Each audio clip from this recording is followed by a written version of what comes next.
Good day, people of God. My devotion is taken from Revelation 3, verse 17.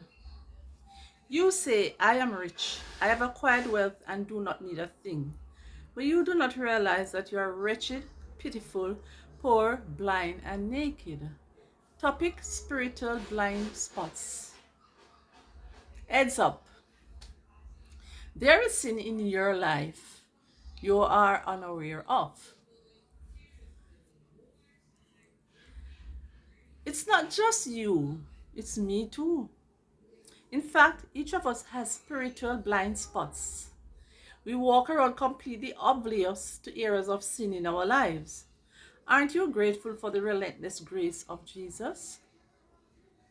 I am reminded of what's known as a 360-degree review, a personal and professional development tool designed to help individuals grow in self-awareness and better understand how others perceive them. Peers anonymously fill out a form sharing honest feedback about their interactions with a particular person. The feedback is then organized and presented to the individual.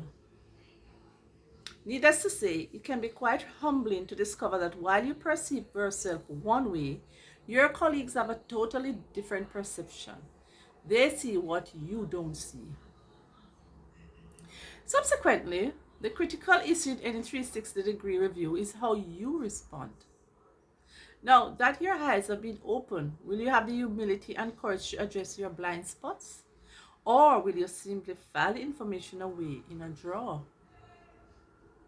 In a similar way, the Church of Laodicea, Laodicea has undergone a 360-degree review of sorts, except for this time it's Jesus filling out the paperwork and the report isn't good. Notice the glaring contrast between how the Laodiceans perceive themselves and how Jesus sees them. Blinded by their material wealth, they feel like they don't need a thing. Verse 17. Their affluence has led to prideful self-sufficiency and spiritual complacency. Uh-oh. So, Jesus graciously shatters the illusion of their inaccurate self-perception. He reveals their deep need before a holy God. Though it might be painful, Jesus isn't trying to hurt them. He's trying to help them. Out of his deep love for the Laodiceans, Jesus invites them to put salve on their eyes so they can see. Revelation 3 verse 18 and 19. He stands outside the door and knocks, calling them to deeper fellowship. Revelation 3 verse 20.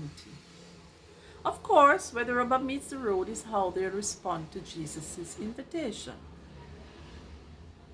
Will they move toward him in repentance or away from him in stubborn persistence?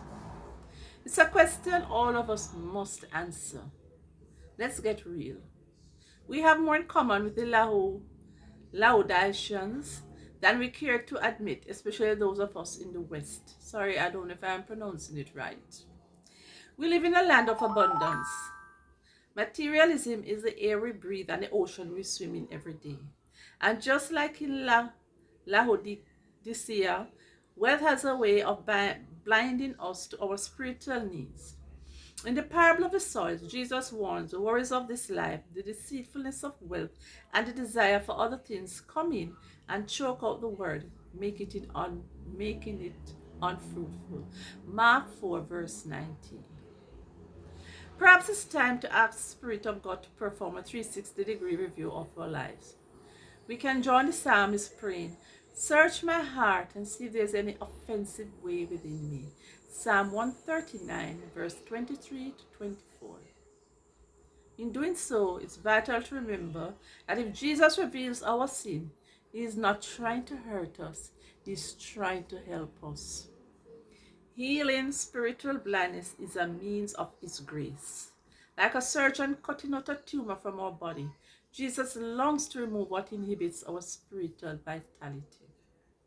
Just imagine what it will be like when we are freed from what we have not been able to see in ourselves. Then we joyfully exclaim, "I was blind, but now I see." John 9, verse 25. Have a blessed day. Die, woman of grace. Love you all.